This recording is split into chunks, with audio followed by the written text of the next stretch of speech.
Okay, all right, it's up there. All right, here I'm at chapter 9, and I'm looking at the various problems here. And you might want to pay note today because I'm going to be highlighting the questions that I would consider relevant for any exam that we would have for this course that would include this chapter, including the final exam. So, and quite honestly, instructors can be as lazy as some students can be, and when it comes to finding final exam questions, there's no better choice but looking at the various textbooks we use and use the questions out of those there and just kind of reword them a little bit. So I'm going to kind of go through it and look at these up there. And the first one is list the differences between the 8086 and the 8088. We talked a little bit about that there, and the key difference between the two of these, I'm just going to go ahead and give you the answer and point out that that's given really right here in the summary as well. Right here, the main differences between the 8086 and the 8088 are, number one, the 8088 has an 8-bit data bus externally, and there's a 16-bit bus on the 8086. Internally, the registers are the same. However, there's some additional pins, SS0, I didn't talk about those, so you can skip that, but the main difference that I was going to look at is that the first one and the last one on that discussion right there. So as we look at this question right here, the main difference between the 8086 are the 8088 has an 8-bit data bus. The 8086 has a 16-bit data bus. Now internally they are the same. The other difference that I want to highlight is that, and this is an important difference if you're to design systems around this, you have to look at this here. The 8088 has an I/O memory NOT, where the 8086 has a memory I/O NOT. Those two pins, the output is reversed. And that's a big gotcha if you're to design systems, because if you're using the I/O memory NOT or the memory/I/O NOT pin, and the reason I consider this important, not so much that you're going to use either processor, but you need to look at the data sheet for any processor you design with and look at what the output pin is to select which one's memory and which one's memory not. Right there. So those are those two questions right there. And that's also given early in the chapter if we were to pull the chapter up here. Another advantage is I can just use my finger here to up. Except for I took it out of read mode. But if we go up to the very beginning of this chapter, that'll be given right there. So I would expect you to know the differences between those two processors. Right there. Again, I did not see, again, this happens to be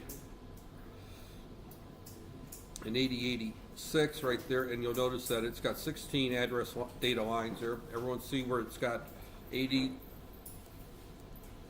0 through 8015. If we go a little bit higher up and we see here's the 8088, it's only got 80 0 through 87 right there. So I would expect you to know the difference between the two of those right there. And as we go back here, this talks a little bit about more of the same right here. As we go back to this chapter, right here. And again, this chapter is only talking about the pin outs right there. Right there. And see, this the data bus is therefore the only major difference between these two processors. There's some minor differences right here, but this first section answers that question right there. So the minor difference, I consider the memory I/O line a major difference between the two of them, because that is, you'd have to, I mean, it's an easy fix. You just simply have to put an inverter on one or the other. That there. But it's one of those things that when you design a system and the thing doesn't work, why doesn't, and it's like, oh, the memory, it's an I/O memory NOT versus a memory I/O NOT line. Because that's a huge difference there. Because as you look at any of our memory interfaces, so we've been concentrating on the memory interface right here. As we look at the memory interface down here, I'm skipping through all this right here. The basic, this is the clock generator right there. When we look at the basic memory interface right there, you notice that we've got going the ELE, our memory NOT line is brought out as part of our control bus. Now, in the next chapter, we actually use that line to determine that whether it's memory or I/O not. This chapter really just talks about demultiplexing the bus. So, getting back to my questions, right here. And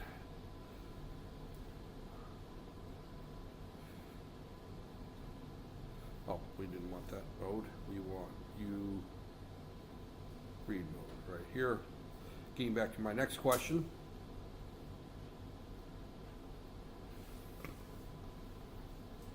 Okay. Is the 8086, 8088 TTL compatible? TTL means 5-volt compatible. I talked a little bit about transistor to transistor logic. The 8086, 8088 family is TTL compatible. Later on, we're going to talk about the 8051. The ones that we're going to be using for the lab, the Silicon Labs 8051 boards that we'll be using, those are not TTL compatible. So there's a big difference when you're designing systems. And I'm taking, this is an engineering course. This is not a engineering technology course. So I'm taking the viewpoint of design engineers. You're going to be building systems around these, not just repairing them and looking to see if they work. So when you design, you have to know whether it's TTL compatible or not. The 8086, 8088 are TTL compatible. I really did not get into fan out that there, so I'm going to skip that question. All right, number 4 is one that I will definitely ask, something along that line, and that is what information appears on the address data bus on the 8088 or the 8086 when the ALE is active. Hint, what does ALE stand for? Latch enable. So if that line is active, what should be on the shared address data bus? It needs to be address information, because the idea of the address latch is to latch the current address that we're going to be working on, because the ALE goes low or goes inactive before you take the address off, in order to be using that bus as a data bus. That's a shared bus. So we do not talk about the ready not pin or the test pin that they're. Describe the signal that is applied to the clock input. The clock input is the system clock. It's a 50%, and we go back here and we look at the clock input pin right there. This will tell you it provides the internal, it must be connected to the clock of the 8284 clock generator. So the clock input pin, and we go back to this chapter here, that clock signal is coming out of that chip. So here we go, the ready wait state. And we get back here, we're going to get, it's toward the beginning of this chapter here. Unfortunately, we have to, since I'm using the book right here, this is our clock generator right there, and if you look at right here, this is what's internal. We don't worry about the internal, and I don't want to keep hitting to take it out of that mode.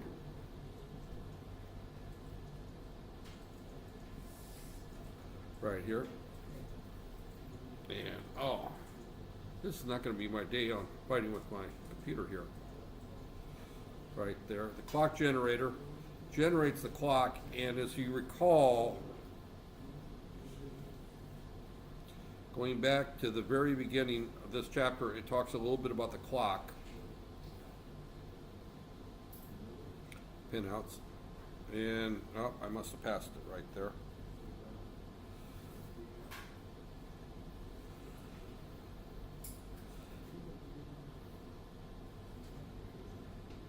All right, this is the answer to that question right there. Does everyone see that right here? The clock. The clock pin provides the basic timing of the microprocessor. Must have a duty cycle of 33%, high for 1/3 and low for to provide the proper timing. So that's the answer you would be looking for that question is right there. So all the answers to these questions are here, not there. I'm just going to go through it. I'm not going to do this for every chapter, but kind of give you a hint of where we're going. So I would expect you to know that particular answer to that question. And the trick that most people would get wrong is you forget to tell me the duty cycle right there. Now the 8086, 8088 typically operates around 5 megahertz. The old IBM PC that used the 8088 processor, and I happen to own one of the first IBM PCs. I bought it in 1984, which was long before most of you were around, came with a 4.77 megahertz clock.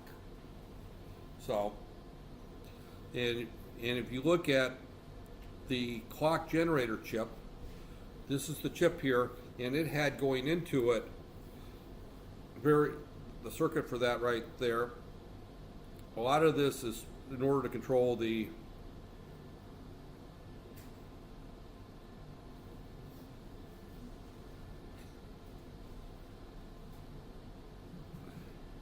but that's the basic configuration that we would use the 8284 clock generator. There's a lot of numbers here. A lot of numbers that you got there. But the clock generator has attached to it a crystal that then is divided by 3 and sent out to the clock. So that's the other thing you need to look at there, is that there's a divide by 3 in order to get the correct clock signal out. So as we're looking at this right here, 50 megahertz crystal gets us a 5 megahertz signal to our chip.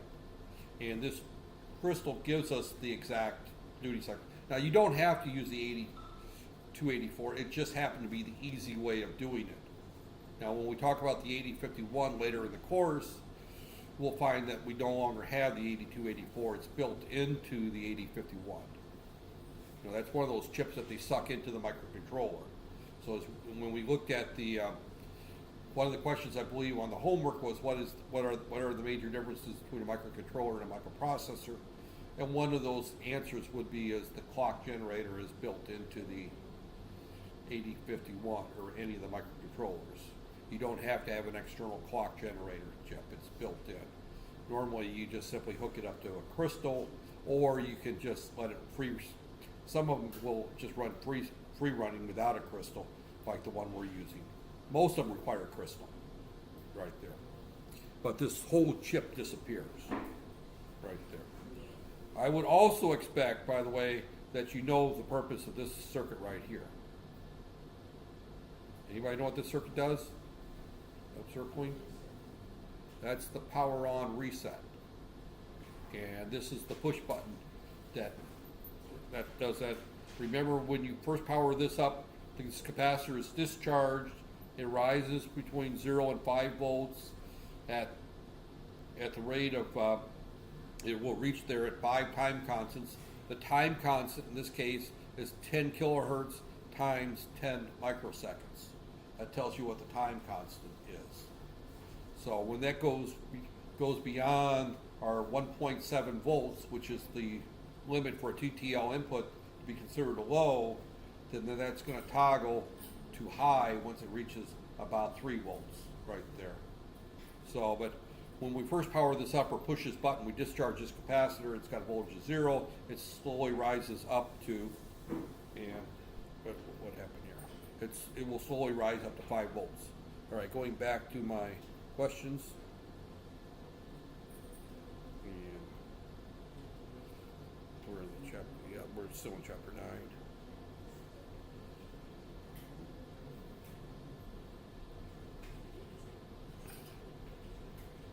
I feel tied down since I have to sit down in front of this, but that's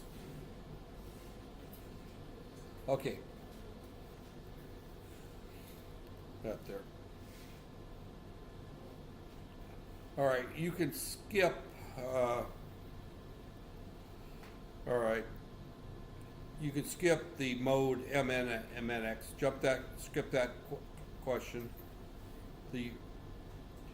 What does the right not strobe signal, it's WR not, so you have to know that signaled about the operation of the 8086, 8088. If that signal goes low, what is that telling you about what this processor is going to do?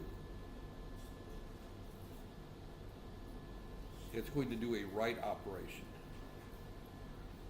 You don't need to go any further than that, right there. When you look back at that pin functions. Oh, this is the bus controller. We don't want the bus controller. You want to go back to.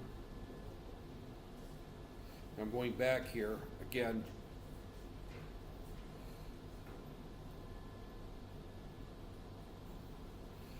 That there. The main difference between the read strobe is replaced by the write strobe. That there. So you've got two lines coming out of the 8086 right here. One is the read not line strobe, and the other is the write not strobe.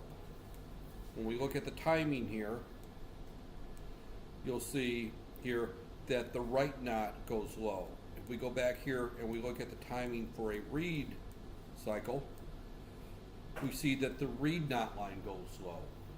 Right there. When the read not strobe goes low, or line goes low, or strobes, the book's terminology is strobe, which means it's going to go active. Means that we're doing a read cycle. We're reading something from memory or an I/O port. We're doing a read cycle. If the write not line strobes, then we're going to do a write operation. So that tells us we're going to do a write operation when that line goes low. There. So should point out that there should never be a situation where the write not and the read not line goes low at the same time. If that happens, there's something fundamentally wrong with the microprocessor. It's damaged. Those two lines should never go low at the same time, right there. So as we go back here,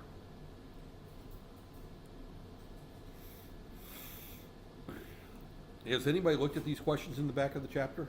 Probably not, right? Is that a safe assumption that you haven't looked at these questions?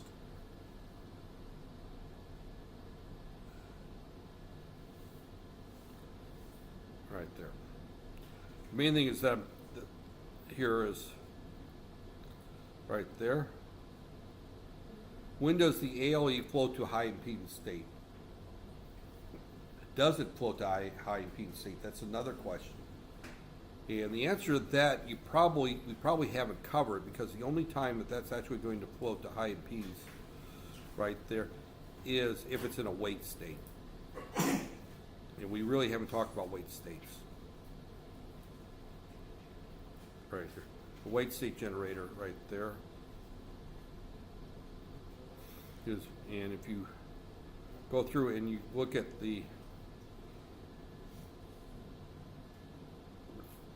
and I keep doing this here.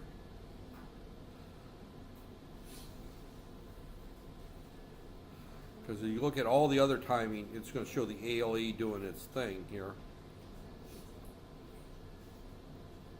Right timing.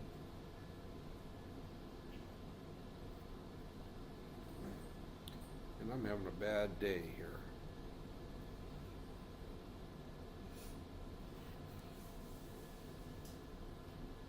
Because in a normal read write state, it never shows that going to a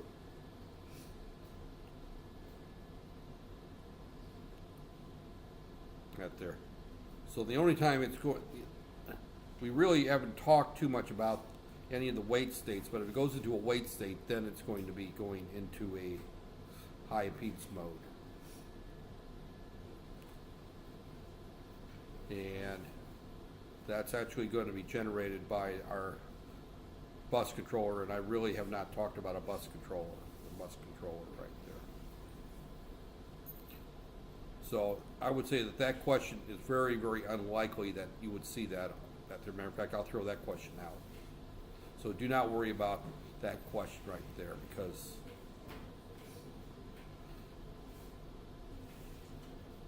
if you dig through here, you'll find at some point, if we do the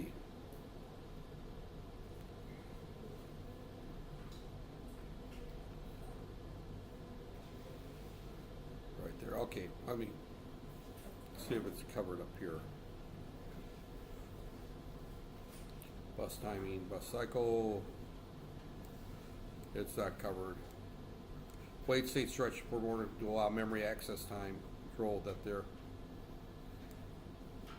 So, all right. We did not talk about the DT/R. We didn't talk about hold input right there. So a lot of these we can skip.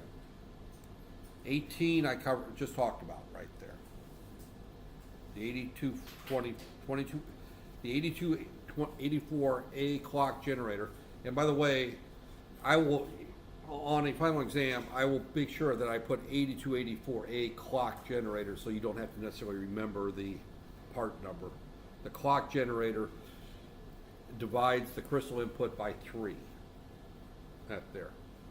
I realize there's a lot of numbers here that we're talking about. 8086, 74, 373 for the bus, the address latches, the 8086, the 8088. Soon we're going to be talking about some other chips, the I/O, the 8255 general purpose I/O chip.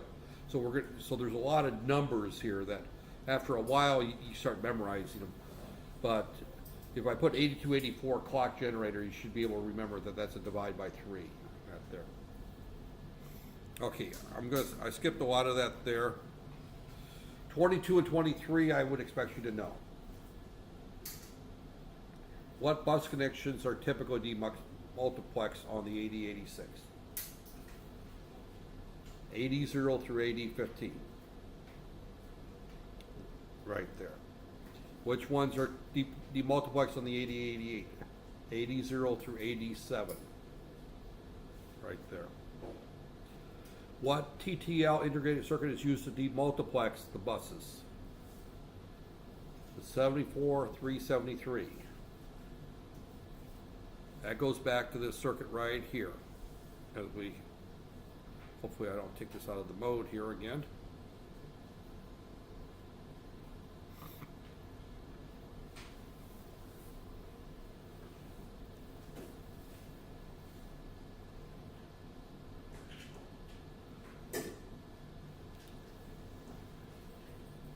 Right here.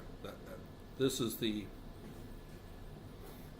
8086, and you'll note that it's got right there. It's got 373s. Those are 74 373s out there. This is controlling the upper address lines, which you really don't necessarily have to. Well, because they're shared with the status bits, so you would have to go ahead and do that there. And then you've got 2 of them here for the address right here. On the 8086, you'll see the same thing here. You've got 1 up here for the upper right there. We don't have to demux the A8 through A15, but typically we run it through a 74-244 buffer. And the purpose of the buffer is so that we increase the fan out. Since we're tying this to multiple chips that are going to be reading it, we typically buffer the address bus going out. When I say buffer, that just simply means we increase the number of chips that can drive right there. So, but notice that these is the 373, these are the demuxing up there. You've got 1 of them on the, 1 for the address bus on the 8088, 2 of them on the 8086. The reason is the 8086 has got to demux 80 through AD15. On the 8088, it's got to demux 80 through 87. And then we have 1 additional one up here, demux the upper 4 bits that are shared with the status bits. right there, which we really haven't covered. The 244 again is just a buffer. It has no logic whatsoever in the circuit. It does not change the signals. All it does is increase the number of outputs that this chip can drive. So we're getting into the nuts and bolts of the system right here. That there. So there's a lot of a lot of chip numbers that we're looking at. That's why students hate this, because when you look at digital circuits, and you took your basic digital class, so you went through the 7400, 7401, 7402, 7404s. So you've seen all these chips before. You looked at the 7475s, the JK flip-flops. You've looked at a lot of these TTL parts. Now we're going to larger parts right there. And they all have part numbers, and unfortunately these part numbers are just part and parcel of their. I guarantee you, when I first started working with this stuff, I didn't remember all these part numbers either. But we're going to have to remember a few of these for this class right there. So the 244 is just a buffer. That's all that is. The 373 is a gated latch. The G stands for gate, and whenever the G is active, in this case it's an active high. How do I know it's an active high? There's no bubble on it right there. You see that there's no bubble there. It's an active high. Whenever it's active high, it means that the input is just buffered onto the output. It acts as a buffer. As soon as that output goes low, whatever was there is kept there. It latches it on and keeps it there indefinitely until that gate goes high again. And the purpose of the latch in this case is to hold those, in this particular circuit here, when ALE is high, it means that these lines are address lines right here.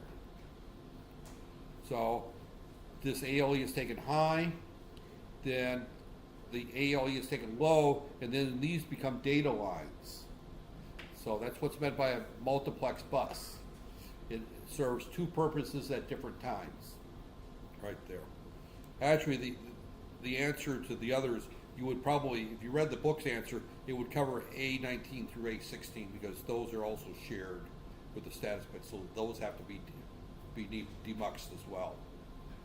So I think I skipped that up when I gave that answer, that you have to put A16 through A19 on both chips.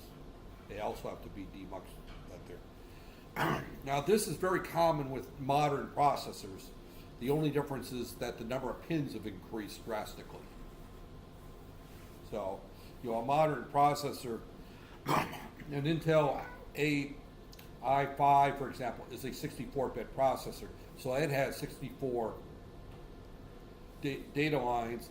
It also has 32 address lines. So it can address a lot more memory than the old 8088. The old 88, by the way, was limited to 1 mega RAM. That's all you could have with it. And how much is 1 mega RAM today? That's nothing, right? I mean, you can't even buy a 1 meg flash card, can you? I remember when the flash cards first came out, they were in like 256K, 512K, and then a big one was 1 meg. And now I think the smallest one I've seen sold is a 4 gig, 16 gig, 16 gigs. I use a 32 and a 64 gigs, what I use typically, right there. And I think you can get 100. I thought I saw a 256 gig out there not too long ago. Out there, they're getting big. All right, let's get back to these questions out there. I'm going to bore you to death going through homework questions here, but I think this is what you. I've kind of got the impression this is what you guys are looking for, right? Out there. But at the same time, I'm going back and showing you where this comes from in the book. All right. Now, going down here. What's the purpose of the multiplexer? I skipped that one there. Why are buffers required on the 8688 system? I just gave you the answer a few minutes ago. Fan out, in order to drive more devices. That there. A typical 8088 system that had 1 gig or 1 mega RAM might have 15 different memory chips attached to it, or memory that there. The 8088 or 8086 could not drive 15 TTL inputs. So you use the 244 buffer in order to increase the fan out, or the amount of devices that it can talk to. I look at it as the same as me talking very loud in this room. If I talked in a whisper in the back, you couldn't hear me. If I was in the stadium room over there, I'd probably be using a microphone. It increases the distance in which these signals can travel and the number of listeners up there. And the reason is every one of these TTL inputs draws a small amount of current. As we draw more and more current, we put more and more of a load on the microprocessor output pin, and that will cause that microprocessor to malfunction, to heat up. So in order to prevent that, we use these buffers. That there. So, okay. What 8086 signal is that there? Okay, this one here, we haven't talked much about this chip, but this tells me that the 8074LS245 is a bidirectional bus buffer, right?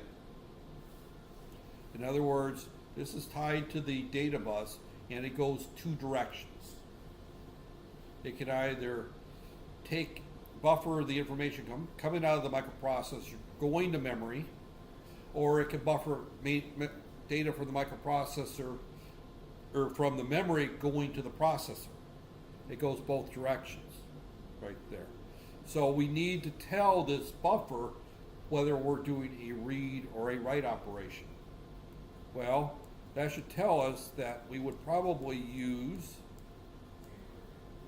going back up to here, and we'll look at a circuit that has that.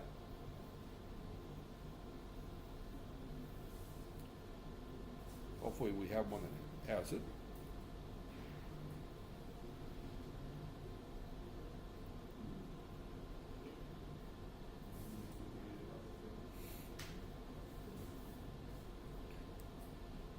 Right here, and here's our line right here. Data transmit or data receive right there. We did talk about that pin, but now we're going to talk about that. That's a direction pin. So we've now that question brings us to a pin I skipped earlier.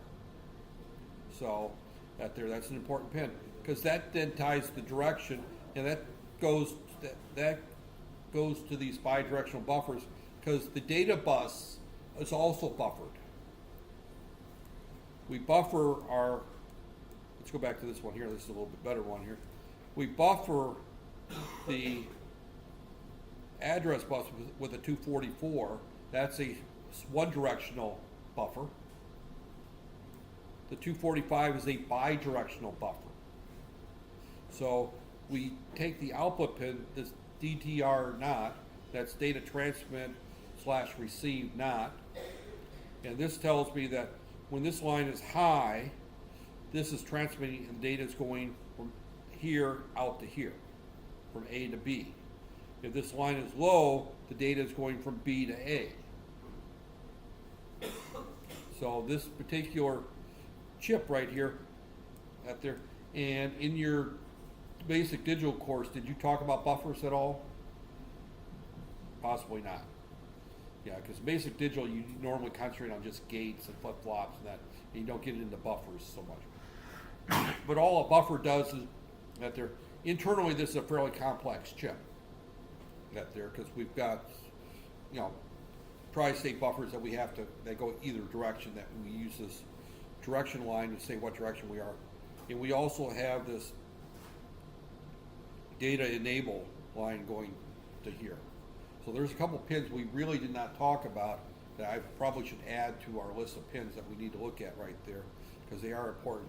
And that's our data transmit not and our data enable not line. And if we go back to our pin description,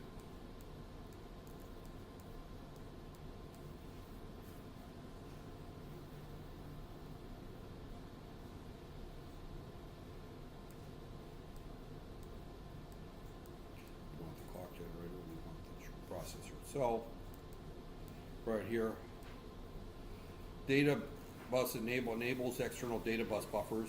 And notice that this particular one, had a not attached to it, so it's not there. They didn't put the knot over this right here, but if you go back and you look at the chip itself, right here,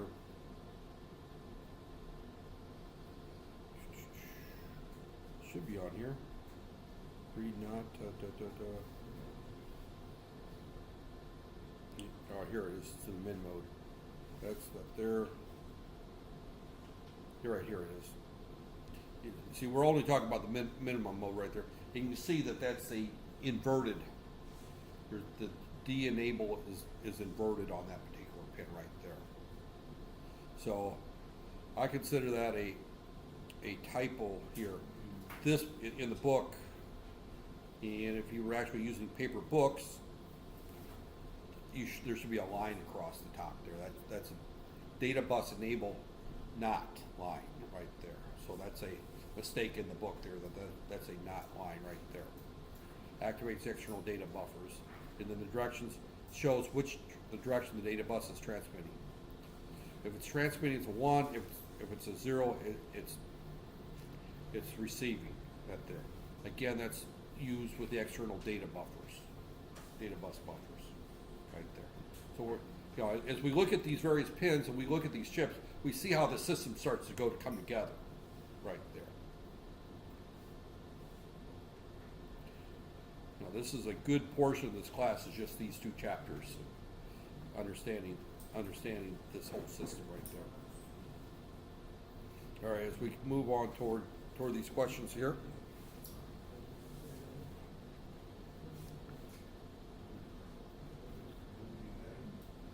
And I apologize for having to go back, giving you a headache. I'm getting a headache looking at the screen going up and down, but this is the easiest way to go through and show you where these questions come from is to just go back and reference the book that there. Okay, as we go down to here, right there, the next one is a bus cycle is equal to clocking how many periods. Now remember that this has got a clock frequency which is brought into it from the 8284 clock generator of around 5 megahertz. A bus cycle requires a certain number of clock cycles to operate, and a bus cycle is referred to as a read or write operation where it's going out onto the bus. And I'll tell you right off, the number is 4, but I'll show you where that 4 comes from. We don't want to introduce wait states. Wait states is to extend that for if you've got slower memory.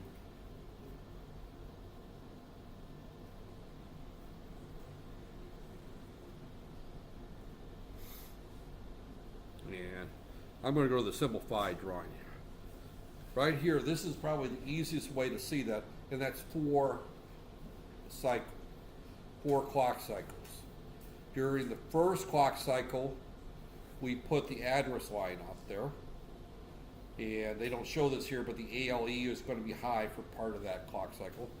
The second clock cycle, we take the ALE low and we let things settle a little bit. And then we put at the beginning of this clock cycle, we take the read not line high or low. We strobe that we're doing a read operation there. And then by the time we get to our data from our memory, and then by the end of the 4th clock cycle, bus cycle, everything's done. A write is the same thing. The only difference between the 2 is the read line goes low on a read operation, the write line goes low on a write operation. Now there's, the more detailed here, this shows, here's our IO memory not, whether or not we're going from an IO or a memory operation. Here's our ALE that's going high. Here's our all kinds of things. This drawing's pretty messy, but the only thing on this drawing that's worth seeing is when the ALE is tied high.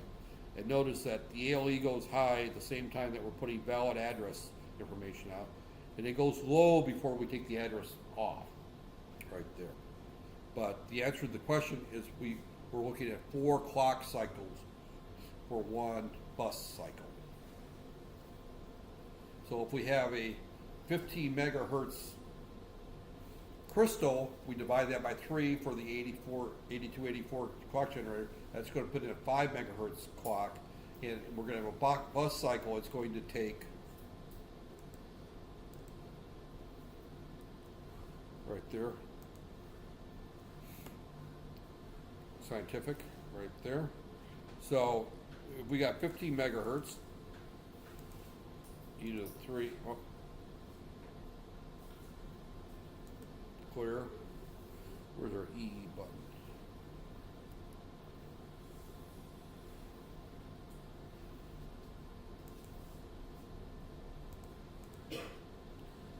I'm looking for a button that says EE. I don't see the E button there on this one here. Because as soon as I hit this one here, that just changes from engineering notation. Oh, I missed the old calculator.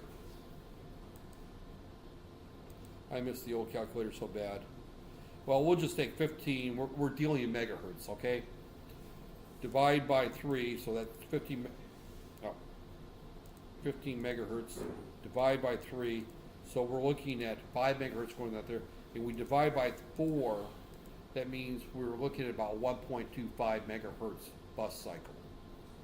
Is that there?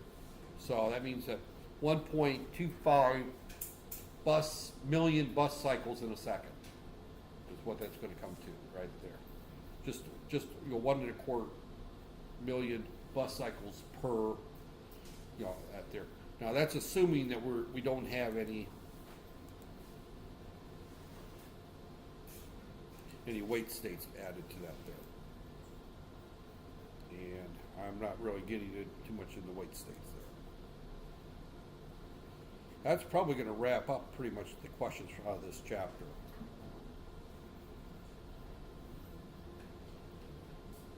Right there. Right there. Okay. If the clock input into its 4 megahertz, 1 bus cycle, how long is one bus cycle? That goes back to that question there. So we're going to divide by 4, so you're at 1 megahertz, so that's 1 microsecond. Right there. So you have to remember that time equals 1 over frequency for your cycle. And you should have had that in one of your courses by now, right? So it takes, so if we have a 4 megahertz system clock, we're looking at a 1 megahertz bus clock, so it takes 1 microsecond for a bus cycle. Right there. Right there. What 2 8086 operations occur during a bus cycle? It's either a read or a write. Right there. How many machine, this term MIPS is basically capable of obtaining when operating at their MIPS. Let's kind of go through here, see how they define MIPS here before I go too far on that there, but some people define it differently.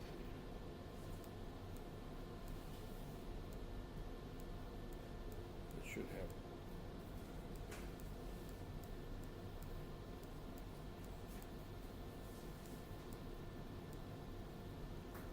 Because they use that term MIPS and they don't, we haven't defined it, and I want to make sure that I use their definition.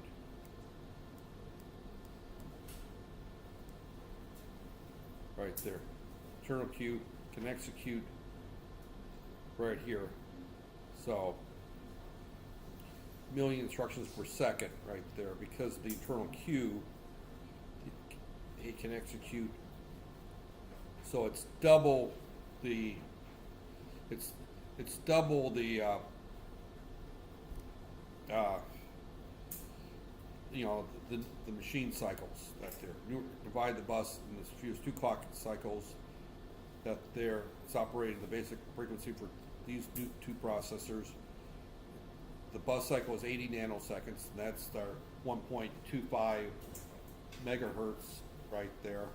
If you took 1.25 megahertz to 1 over that, you're going to get 800 nanoseconds roughly there. This means can read or write itself or I/O maximum 1.25 million times a second because the internal queue can execute twice as many instructions per second in bursts. Right there. So basically, when you look, and that's what I wanted to look at, it's the million instructions per second, and with this processor, we did not cover that. It's in the textbook right there, but it's double the machine cycle rate. So that's what you need to keep in mind, that the answer to that question is going to be double that there, and this comes from right here. And the reason is because of the internal queue, and they really don't get into this. This book doesn't get into how the internal queue speeds things up, but the 8086 goes out and prefetches instructions and does things on things that that they also call the cache, where they go through and they grab some of the instructions ahead of time, and it actually internally it's operating about twice as fast. But is that the way it's really going to operate? Probably not. But to answer these questions, we'll assume an ideal case, because anytime you got a jump, for example, you got to dump the queue and refill it. Up there. So that there. So, but that's in the instructions. So getting back to if I keep doing this with the mouse, then I don't have to.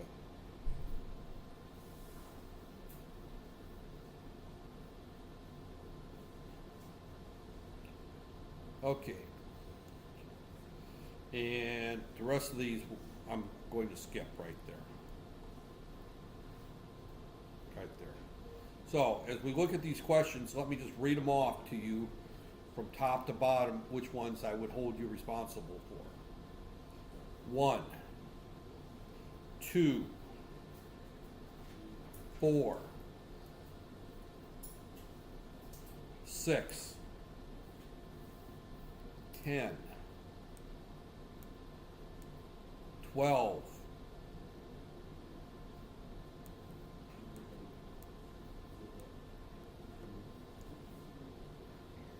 18,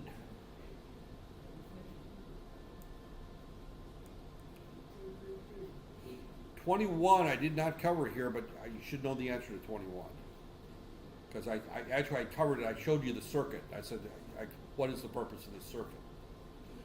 That's the reset not line. That's placing the logic zeros in order to reset the processor. That there. 22, 23, 24, 26. That there. 27, 28, 29, 30, 31.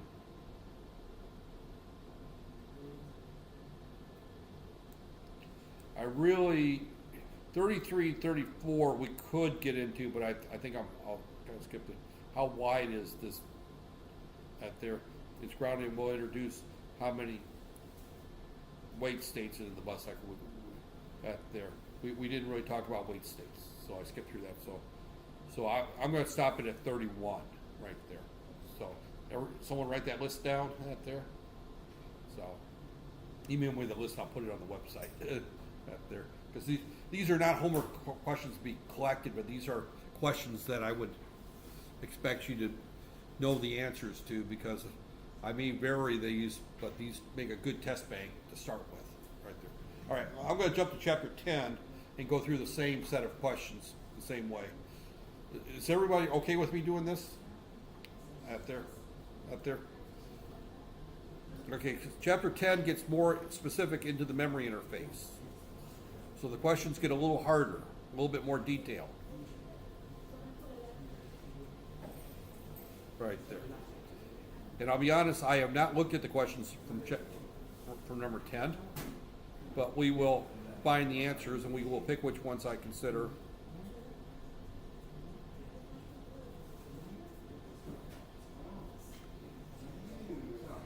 Yeah, see, here they go into the VHDL decoder.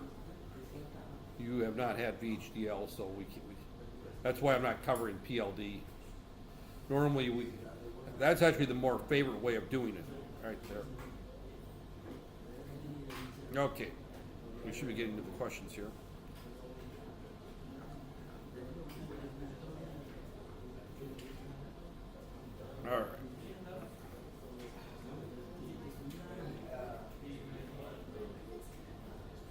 See, we have not covered all of chapter 10, so I probably won't go through everything, all these questions here. But okay.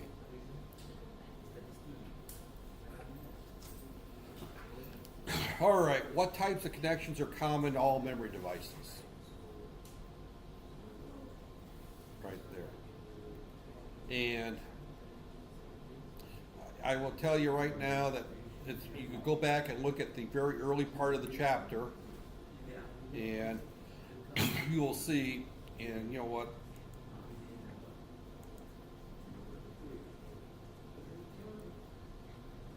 I can't put a bookmark on this right here.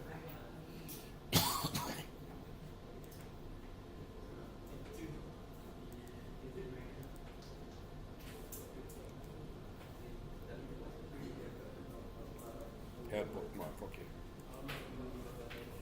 And the reason I want to add the bookmark is because I'm going to go back to the beginning of chapter 10.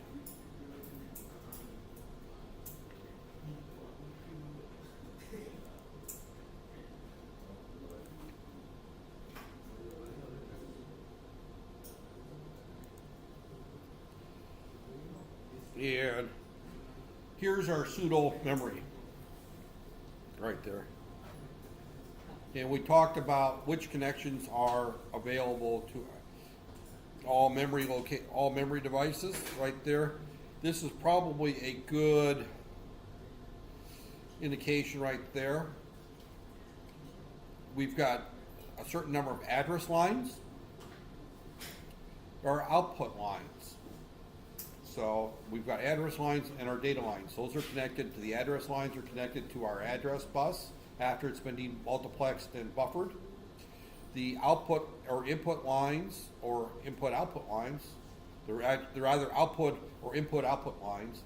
If it's RAM, it'll be input-output lines. If it's ROM, then it'll be just an output line. We may have a write-not line to it. If it's a ROM chip, we probably won't. We will have an output enable line that's tied to the read-not line if it's a read operation. That there, and we have a data chip, a chip select line right there. Those are the lines you would expect to see on any memory device there. The write-not line may not be there. If it's a ROM chip, you would not have a write-not line. But the address connection, output or input-output connections, those are tied to our data bus, bidirectional buffers. Our chip select comes from our address decoder. We spent a little bit of time talking about address decoders.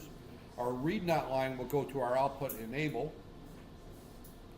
And if we have our write-not line, it will go to our write enable right there. Not there.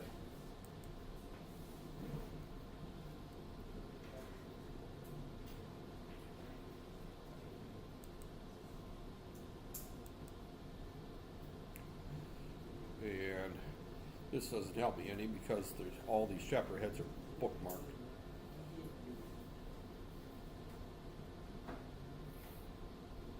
I'm trying to save from going through.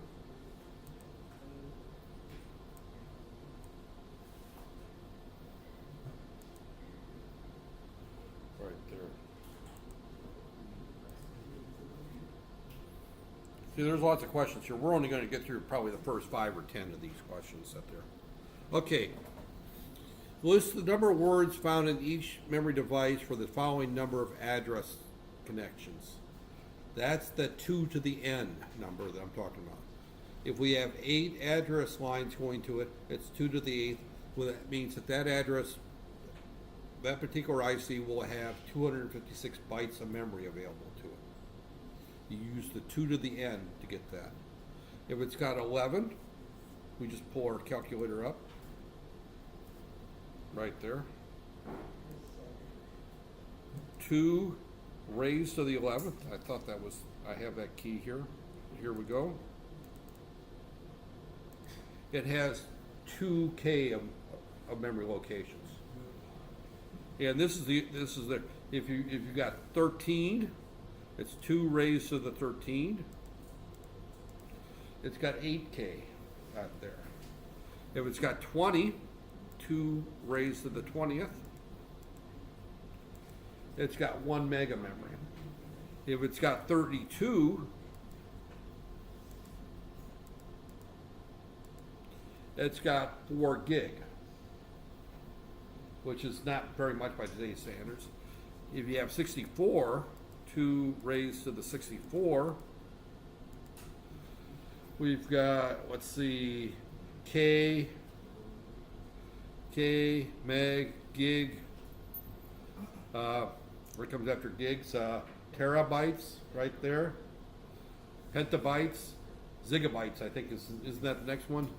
Zettabytes, that there?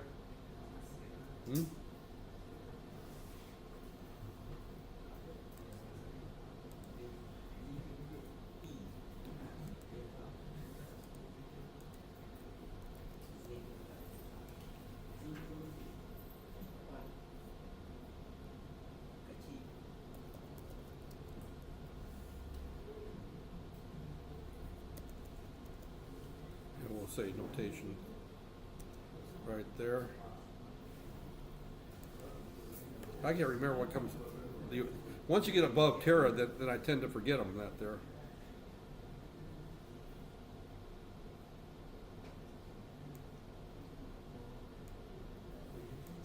That there.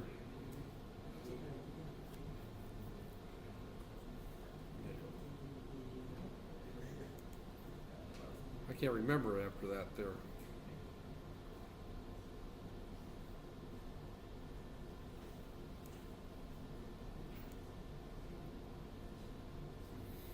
I just want there's somebody's got a little table right here. Ampere, these are units.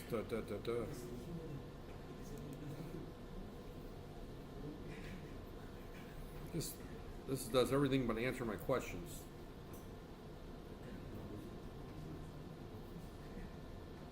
All I want is a simple little table right there. There we go, the prefixes. Oh, here we go. Yep, exta. Ziga is after that, exta.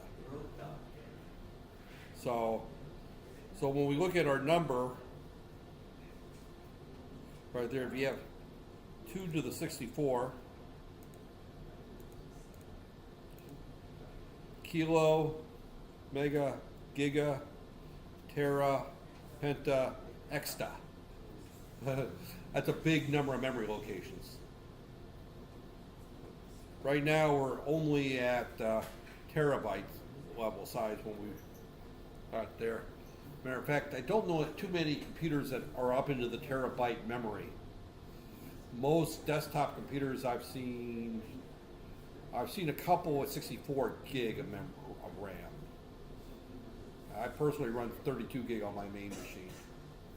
Right there. Most laptops are 4 gig? Up there.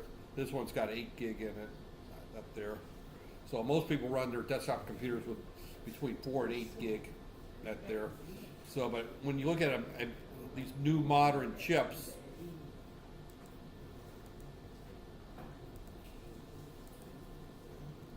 i7 right there, Intel. Again, I'm looking at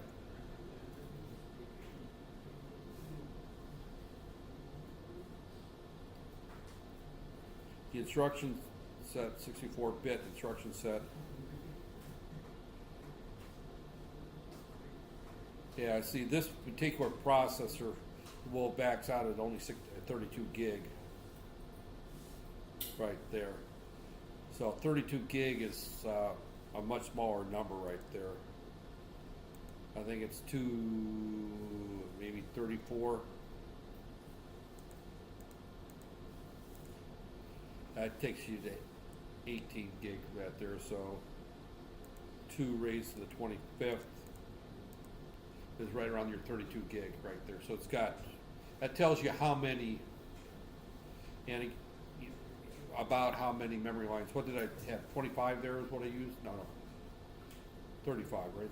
2 raised to the 35. Yeah. 2 raised to 35. Again, kilo, mega, giga. So that's right around there. So it's got 35 address lines now.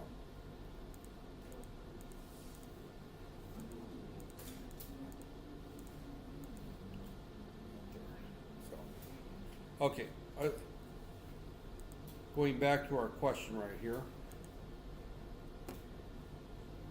Our questions. Right there. So again, that should simply matter. Number 2, I would expect you to be able to do. That's a pretty obvious one, right there. List the number of data items stored in each memory devices. Okay, again, here what we're talking about, number 2, when we look at this particular problem, is I'm looking at the number of data items there are, and that's the number of bits. So 2K by 4 means it's 2048, because you got to remember K is 1024, and there's 8 bits in each location, so that's going to be right around 8,096 different data items can be stored. Number of bits in each data, or 2,048 locations with 4 bits in each location. Actually, if you read the question the way it's worded, list the number of data items in each of the memory devices, number of bits in each datum, in other words, each location, is that there's 2,048 locations, each one of them has 4 bits. Right there. Same thing, 1,024 locations, 1 bit per location. 4,098 locations with 8 bits per location. 16 times 1024, whatever that is, times 1 location, and 64, which is 65, 636, with 4 locations in each. So again, that's a fairly straightforward question, but you'll be amazed at how many people will get that wrong on a test. The only thing that you have to keep in mind is the number K doesn't mean 1,000. It means 1,024. Right there. What is the purpose of the chip select or chip enable not line? That means that that chip's address has been addressed. That chip has now been selected. That's the chip select. What is the purpose of the output enable not line? That means that this chip should output its data that's contained at whatever address is put on the address bus. That's the output enable pin. That there. What is the purpose of the, all right, I skipped a lot of the RAM, so we won't get into the 6 skip. Do not worry about problem 6, right there. How many bytes of location do the following EEPROM devices there? Now, EEPROM numbering is very, very strange. And this is one of the ones that I talked a little bit about it, and I will just point out that 2708, all EEPROMs start with 27, or not all, but the standard Intel EEPROM numbering system starts with 27. 08 means 8K bits. So you have to divide that by 8, and that means it's going to have 1,024 locations, or bytes. So that's 8K bits. So that's an 1K by 8. The next one is a 2K by 8. 4K by 8, 8K by 8, and on out. 512 divided by 8 was what? Right there, I can't think that quick on my head here. I do have a calculator. That's one thing about cell phones today is you walk around with calculators all the time, right? So what is it, 512? 64K by 8. That's a 64K by 8. So that one's a little trickier. Why won't a 450 nanosecond EEPROM work directly with a 5 megahertz 8088? Now this is one of those questions that you have to think about, and I'll put this question on there, something like this. You look at this, What is the bus cycle of the 8088 with a running at 5 megahertz?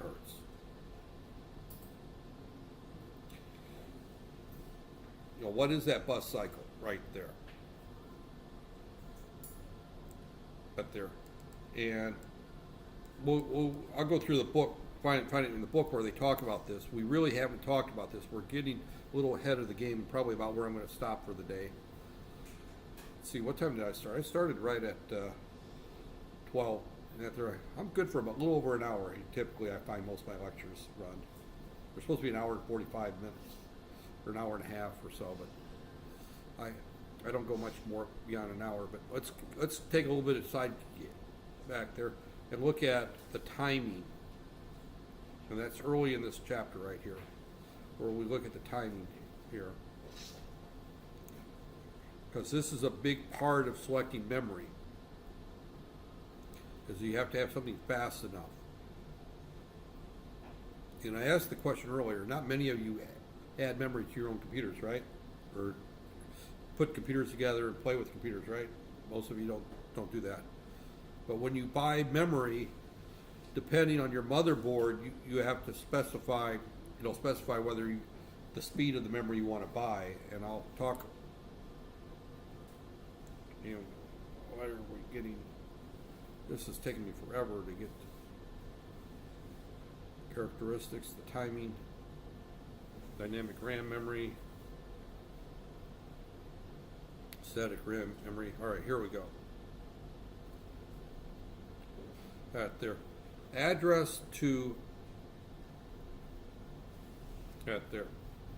So as we get into the timing, right here, this is a typical ROM memory, and there's our configuration. This is a 2716. Again, that's a 2K by 8, right there,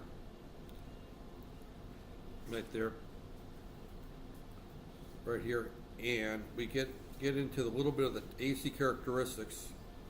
I hate that when I do that. I think I'm gonna, right there.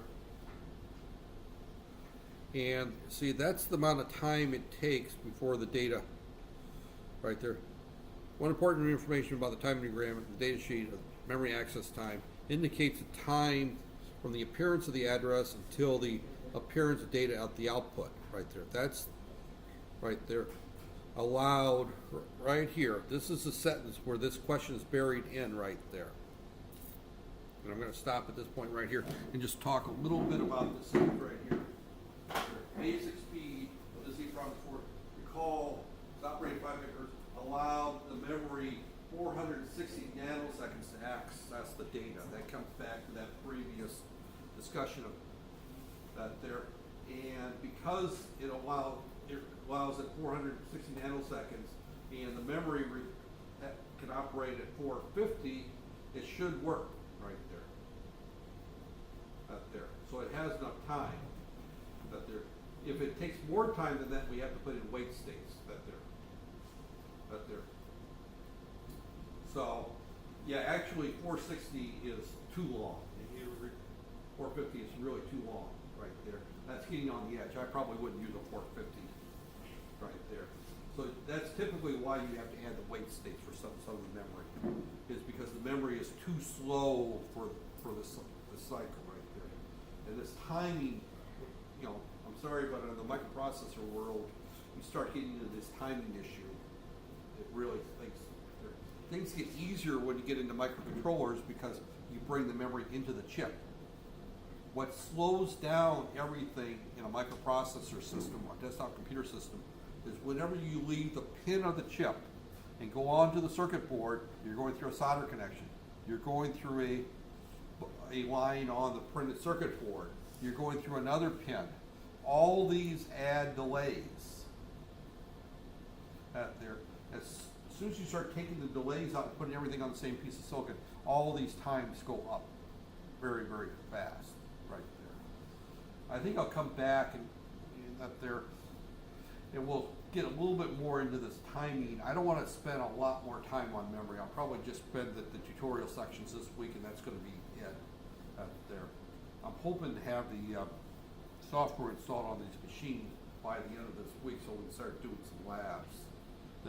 When I start doing labs, I'm going to have to deviate away from the hardware a little bit and move to the software of the 8051. And then we're going to have to go back to the other book. So this class has got two sides of it. One is the hardware we're talking about on the 8086 system, microprocessor. The software we're going to be running on the 8051 because those are the development boards we have.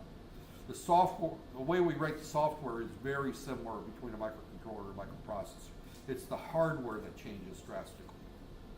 So it's just that we're going to be looking at a different set of instructions, but I deliberately did not get into the instruction set of the 80 or the register set of the 8086. I'm only talking about the outside pins. When I talk about the programming model, I'm going to talk about the 8051. So we're talking two different processors here. One is the 8086, 8088, which is for this hardware discussion. And then the other, when we talk about the programming model and the instruction set and writing software, we're going to talk the 8051. That there. So we're using the microprocessor so we get an understanding how microprocessors work.